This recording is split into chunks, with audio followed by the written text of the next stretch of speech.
ہم اپنے آپ سے پیار کرتے ہیں، محبت کرتے ہیں اور کسی ایک کی غلطی کی وجہ سے اس سے نفرت کرنے لگ جاتے ہیں، یا تو پھر خود غلطی کرنا چھوڑ دو یا تو پھر دوسروں کی غلطیوں کو معاف کرنا سیکھ لو۔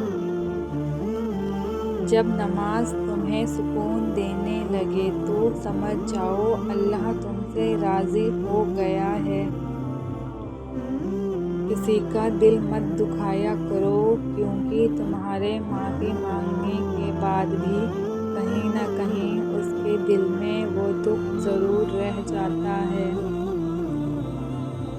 میں نے ہر اس شخص کو کامیاب دیکھا ہے جس کو 5 وقت نماز پڑھتے دیکھا ہے۔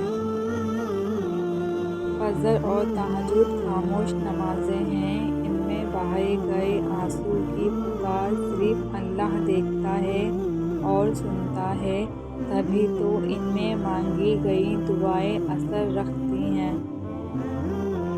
ہر حال میں اللہ کا شکر ادا کرنا چاہیے۔